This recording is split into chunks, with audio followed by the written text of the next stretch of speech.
Now that we know that we are heading into Demacia at the beginning of 2026, there is something we have to deal with. When 2025 came in with a storyline that directly continued what happened in Arcane, while also teasing that there would be a new story with the Darkin, most people thought, who are the Darkin, what is this black goop, and why is Mordekaiser here? The answer to all of that was, of course, lore. So to avoid getting into the exact same confusing situation in 2026, since we already know the theme of what's gonna be happening there, you know what we can do. Let's cover the entire story of Demacia with all of its historical moments, so that when the 2026 cinematic comes in, no matter what happens in there, you'll be ready. And so now, without further ado, let's dive into some good old classic League of Legends lore. Which is brought to you by today's sponsor! It's a holiday miracle, because this video is sponsored by Manscaped! Again! That's right, the brightest minds will know that we did get sponsored by Manscaped 3 years ago. And I still use those products. That should tell you something about the quality. And this year it is back with the Performance Package 5.0 Ultra. Yes, that's the official name. We are talking about an all-in package that is capable of taking care of everything. Besides world hunger, I don't think they can take care of that. It includes the newly improved Weed Whacker 3.0, which now has the dual head system, which can deal with nose and ear hair, but now it is also specializing in trimming eyebrows. Of course, there is also the legendary Lawnmower, which is now going into version 5.0. This thing is a beast, and as I mentioned, I actually still use it. I use it to shave every time I start looking weird in the thumbnails, which is usually the only reason I shave. With that said, this thing is equipped to take care of every fiber of your body. Yes, that is a canonical quote from Lucian. And speaking of things that are canonically accurate, this package also includes the Crop Smoother and the Crop Preserver. Perfect fit to treat even the darkest crevices. But if you are still afraid of the dark, as a free gift in the package, why don't you cover it up with the Boxers 2.0 Midnight Bravo and pack it all up in the Shed 2.0 toiletry bag. It is all just the perfect package for your closest ones for the holidays. And once again, as a side note, I literally just use all of these products and I've never had an issue with them. I'm holding the one perfectly working from 3 years ago right now. And if you too would like to join the Gentleman's Club, use the promo code Necrit to get 15% off and a free gift. And with that, many thanks to Manscaped for sponsoring this video just in time for the holidays. And now, let's go back to other dark universes.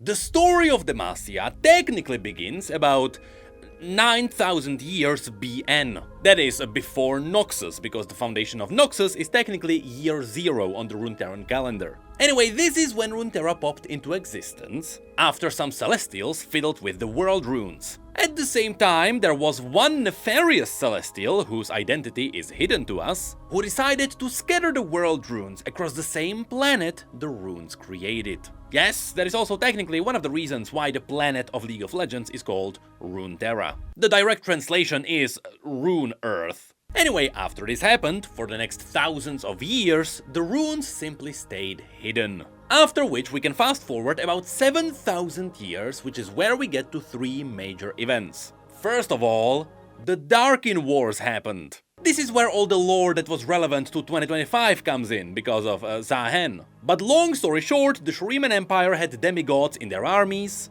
These demigods went crazy after their emperor died and after they fought the Void, which is when they also learned how to use blood magic, and they all collectively turned into the Darkin. This then made them turn against each other and fight for leadership. But they also fought for just killing mortals, because at that time they just despised life. The thing is, the Darkin were so powerful that they managed to ravage the entire world during their wars. Historically, these events are seen as moments where the world was thrown into chaos and destruction. I mean, there is even a Darkin so powerful it managed to kill a celestial god. And so the key point to remember here is that the Darkin ravaged the world. And as they tore the world apart, they helped mortals find the world runes a little bit later. But eventually the Celestials came down, they helped the mortals purge the Darkin, and all was well again. Until the second event happened about 1,500 years later, which is when the Reign of the Iron Revenant happened.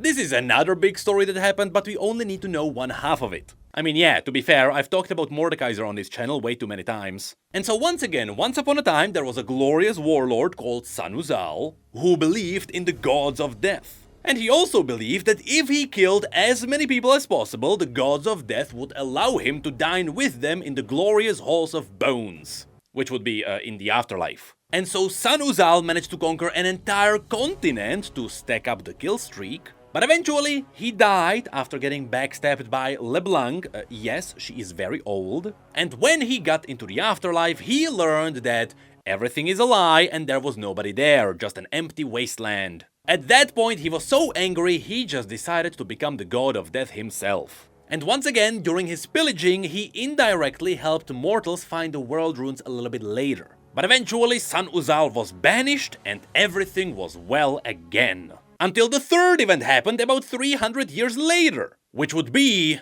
the Ruination.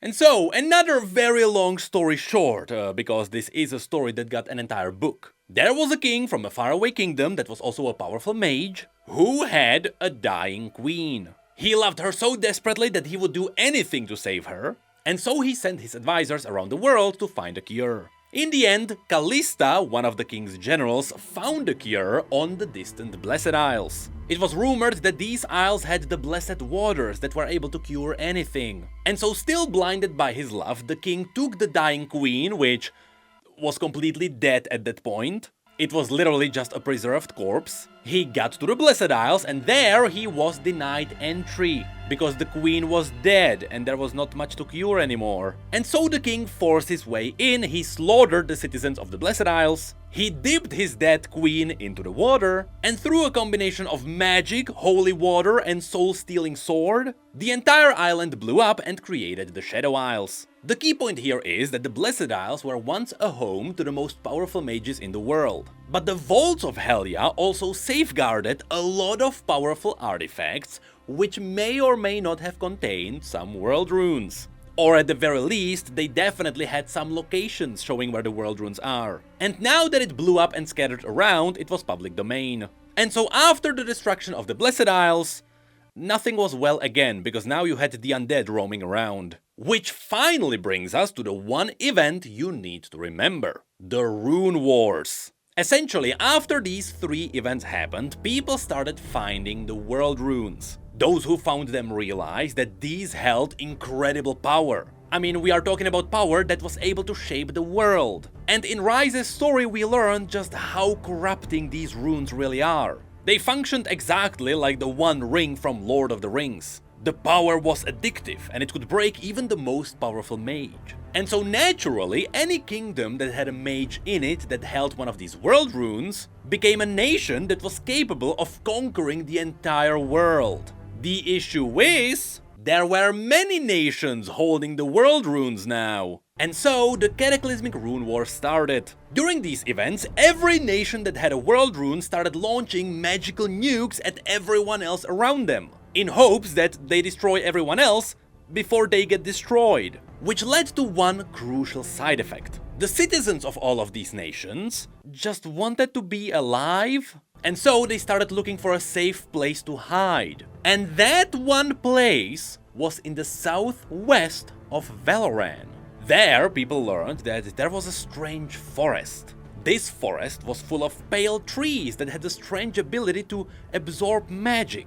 Also, they were terrifyingly big, making this place a perfect anti-magic hideout.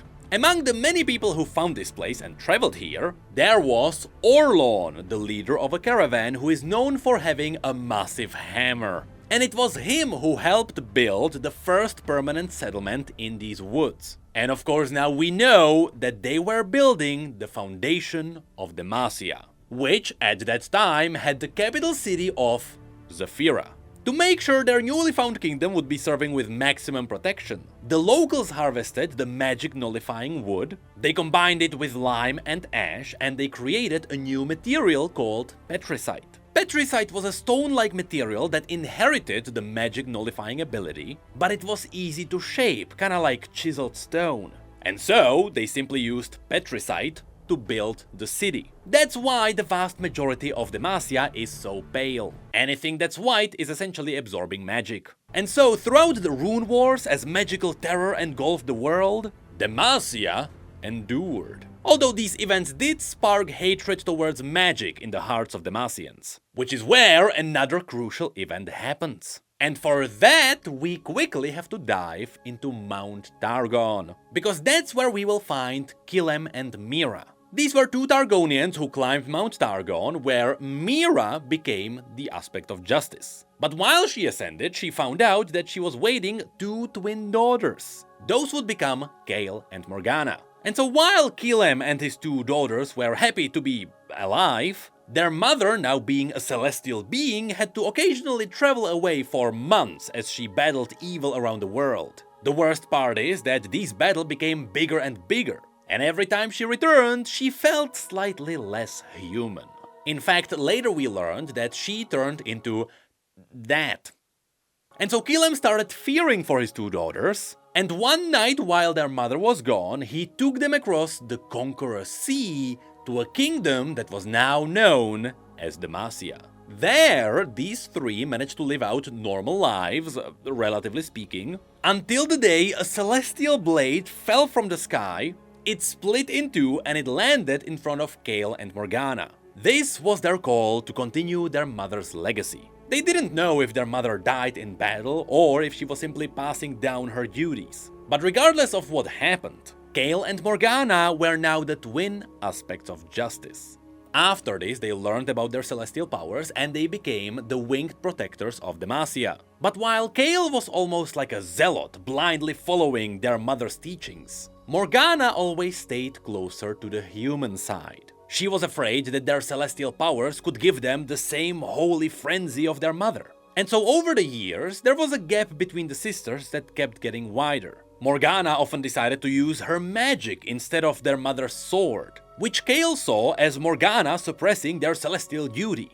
And so Kael started having some resentment towards her sister. And later, things would get much worse during the battle for Zephyra. There, as Kael was fighting on the front lines, Morgana noticed there was an ambush happening on the city from the side, and so she left the battlefield to attend all the wounded. She was still doing good, but in Kael's eyes, she left the battlefield. Interestingly enough, you can also see Kael not approving Morgana in the Still Here cinematic.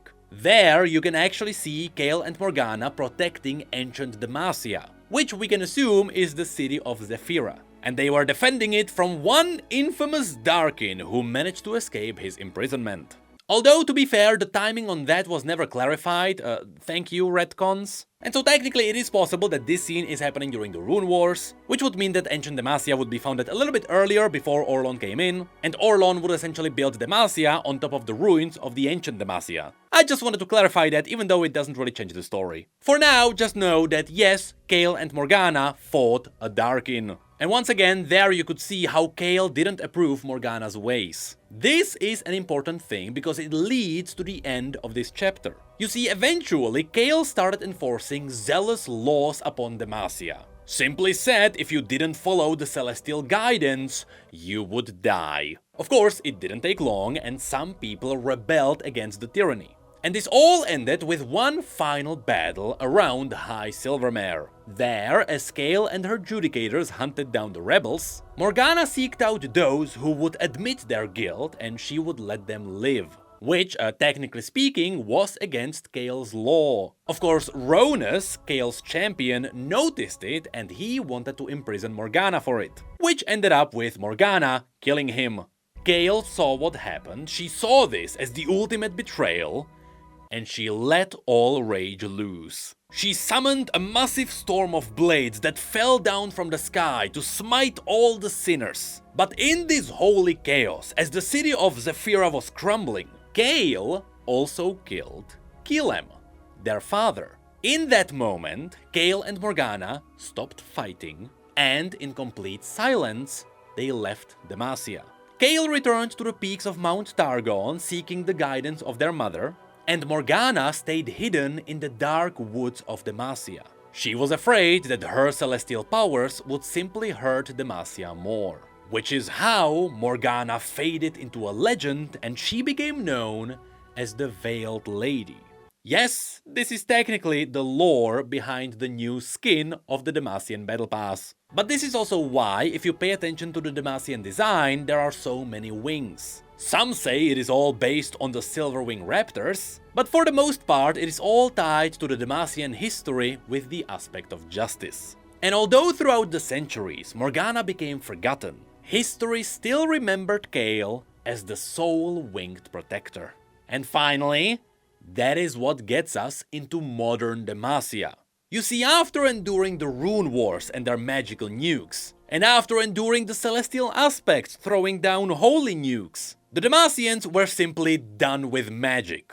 And that is where their heavy racism towards mages came from. But they also realized that their nation had a big flaw. While Petricite was really good at protecting them from magic, all the protective buildings would just stay there. They were really good at defense, but they couldn't bring the buildings with them, right? Right? Well, that's where the legendary sculptor Durand comes in. You see, Durand was tasked by the king to create a sculpture that could be brought onto the battlefields. The issue was that even if he created something big, it would still be a big chunk of Petricite. And so Durand did something special. Nobody really knows how he achieved this, but somehow, when Galio absorbs enough magic, which in his case, because he is so big, it is a lot of magic, he wakes up and he joins the battles on the distant battlefields. Although, to Demacians, the fact that Galio can wake up is just a myth. Almost nobody has ever seen him move. And that is because he is rarely deployed, but also, should they get into a battle where there is enough magic to wake him up, the entire battle is a fever dream anyway. So if you told someone that Galio moved, nobody would believe you. Although, from all the hidden teases we know that Galio's secret lies in Durand's special technique. In fact, whatever Durand did, it might be connected to demons. Because you can actually see Swain's demon on Galio's blueprints, and Swain even has a quote that confirms this. His secret died with his sculptor. The running theory is that Durand made some kind of a deal with a demon to make Galio come alive. Outside of that, no one has any idea what actually happened. Hey, maybe it's actually Durand's soul inside Galio. What we do know, however, is that Durand's special technique was passed down generations. Because these days there are more sculptors who create more Petricite constructs that move. Although none of them ever became as self-aware as Galio. So again, Galio is just special. Anyway, after this, with the use of Petricite on the battlefields, Demacia got into its first battles with Noxus. With Noxus being an empire that was trying to conquer the world. Again! Though in their case they keep conquering because that's the only way they can survive. Anyway, in one of these early skirmishes, King Jarvan I got into a battle with a Noxian general known as Sion. In their battle, King Jarvan killed Sion, but with his dying breath, Sion grabbed the king's throat and crushed it, with both of them dying that day. Years passed, after which Demacia got King Jarvan II, after which there was King Jarvan III, who of course had Prince Jarvan IV. Throughout all those years, Noxus stayed as the main rival of Demacia. Even the barbarian tribes from the north weren't as relentless. And so, during another skirmish, Prince Jarvan IV led an army into the Argent Mountains, where he made some really bad tactical decisions, and it all ended with his squad getting slaughtered and him running away into the woods. There, he got seriously injured with an arrow, but eventually he got saved by Shyvana. Now, it was confirmed that Shyvana is getting an ASU, so I'm just gonna hope her story is not gonna get rewritten. So, another long story short. When Shyvana was still a dragon egg, she got stolen by a Piltovan mage, who tainted the egg with human essence, which is why Shyvana is now a half-dragon. Of course, her mother, Yiva, who is a real dragon, started looking for her. And as she did, she started burning all the mortals in her way. This means she also burned Shyvana's new adoptive father, which was the Piltover mage. Shyvana didn't like that and she kept running away, until she found Jarvan. Together, the two ended up at Rune Wars, which is one of the castles near the Argent Mountains, where they stood their ground and they killed Shyvana's mother. After this, the two grew mutual appreciation for each other. And nothing more. And against the fact that Demacians hated magic, Jarvan made an exception for Shyvana, who of course was a magical being. And only Jarvan's closest guards ever trusted her. Which takes us to the final chapter, the current story, which is technically all the things that are happening right now after the story with Xin Zhao and Zahen. And so, while Arcane was happening, Demacia was establishing the Law of Stone, which meant that all magic was prohibited in Demacia. And if you were a mage, you would be thrown into a prison where they would try to cure your magical affliction, which usually meant drinking Petricite and dying. This of course led into the foundation of the Mageseekers, who were essentially a group of mage hunters who traveled around Demacia rooting out mages. And you could tell who was a Mageseeker because they wear a half mask and they carry a grey mark, which is a piece of Petricite that serves as a shield from magic. The funniest part here is that Demacia happens to be full of hypocrisy, that is both among the royals, because sure, it is illegal to be a mage, unless you are part of the royal family. If you're just born a mage, what are you gonna do? Well, if you are royal, you are just gonna hide it. One great example of that is Lux, who is a member of the Crown Guard family. She is a mage, but everyone pretends that she isn't. But on the other side, even the Mageseekers are full of hypocrisy, because in secret, they use magic themselves to fight the other mages. They argue that it is a necessary evil to fight back other evil. But is it? And so while the story of 2025 was happening in Noxus, there were two things that happened in the background in Demacia. First of all, Cytherea, a beloved side character, arrived in the capital of Demacia. We will get back to her later. But also, a young boy named Silas was taken in by the Mageseekers. Now, Silas had a special magical ability. He was able to see magic, and he was able to use any magic he touched. And so naturally, the Mageseekers forced him into their order so that he could snitch out other mages. It didn't take long, and Silas couldn't control his magic copying ability, and he ended up killing a fellow Mageseeker. So yes, he was thrown into a prison himself. There he was imprisoned for many years until the boy turned into an adult, which is where the Lux comic happened. And here, all of you need to pay attention, because it is extremely likely that this is what the 2026 story will cover, because the next part comes directly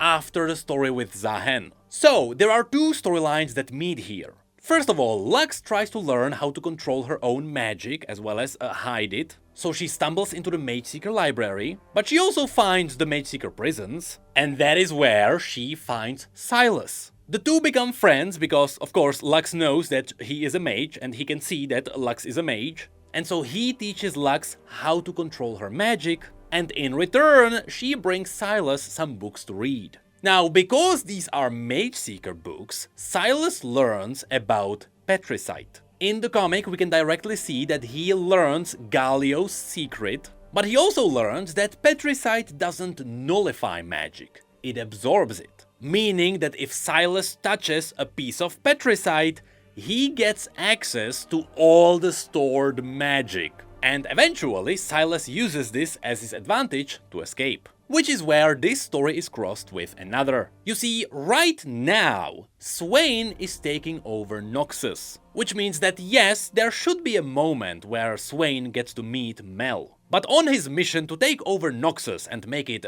safe and strong, he sends Katarina to Demacia to assassinate the king to make Demacia more likely to assimilate with Noxus. And against all odds, Katarina succeeded at her mission right as Silas escaped. In the Lux comic, you can see that Silas simply finds the king already dead. But in the Katarina comic, you can see her assassinate the king moments before this. This resulted in two events. everyone now thinks that Silas killed the king, and at the same time, with his escape, Silas kickstarted the Mage Rebellion, where the mages of Demacia finally rose to fight back against the oppression of Demacia. Does that remind you of something? That's right, history repeats after the rebels fought against Kael. But more importantly, because Jarvan now thought that Silas killed his father, he was so angry that even after he learned that his father wanted to end the Mageseekers and let the mages go free, he simply burned the letter with his last wish. And he kept fighting back against the mages, which now gave rise to quite a few new side characters, whom maybe could become the next champion in the new Demacian season, I don't know. But yes, soon after the Mage Rebellion was started, we got the Turmoil story. This story essentially functioned as an introduction to the rebellion. The reason why this story is so important is because it introduced Cytheria as a new side character. Here, she was a fresh soldier in the ranks of the Dauntless Vanguard, and she was tasked with a very important mission. Her squad would escort Arjen of Arbormark into the capital city. Now, Arbormark was a neighbor of Demacia that was full of mages. And the reason why Arjen was brought into Demacia is because Demacia needed to consult a mage on how to deal with the mages. As a side note, Arjen is one of my favorite side characters. He's essentially a really wholesome, a really buffed dude who is also a mage who likes telling jokes. He's the guy who showed Cytheria that mages can be good guys. He's essentially like Braum, but a mage. I love that guy. But that mission finally leads us to the final part of the story, which is the Mageseeker. That's right, if you'd like to experience the story that might happen in 2026, you can technically just play the Mageseeker game. So, Silas travels into the wild woods of Demacia, where he starts the rebellion, with his main target being Lord Eldred. Lord Eldred is the leader of the Mageseekers who married Lux's aunt. That is simply because the Crown Guard family wanted to make an exception for Lux, and that was the only way to do that. The side effect is that the Mageseekers were now in power, because they were married to the royal family. Now, on Silas's journey, he finds the ruins of the city of Zephyra. He finds Morgana, who kinda becomes his matron and a guide for the rebellion. And he gathers up a lot of interesting side characters. I mean, he even discovers how the Mageseekers wanted to create a new Petricite golem that may or may not be empowered by magic.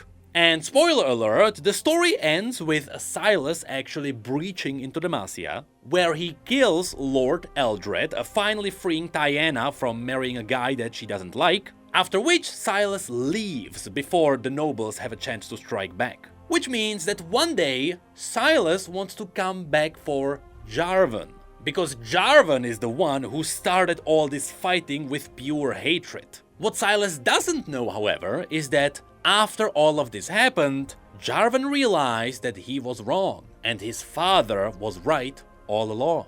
And so in the end, Jarvan disbanded the Mageseekers, and he let all the mages roam free once again. Which is why sometimes you can see someone like Lux using her magic publicly and be fine.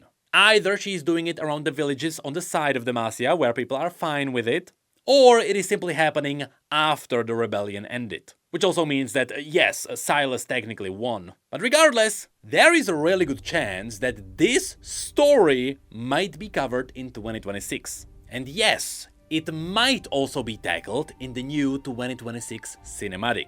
And so, just like that, you should now have the full context for the entirety of Demacia. There is also the fact that Demacia just happens to be covered in demons. For some reason, demons just really like those woods and the people there, which is why Demacians also have a lot of demon hunters. That is all related to the fact that the demon hunters also hunted magic creatures before. But yes, it was nice to once again cover some good old classic League of Legends lore, which makes me wish just one simple thing. I really hope Riot is not gonna retcon too much of this story, because that would be quite a video to remake.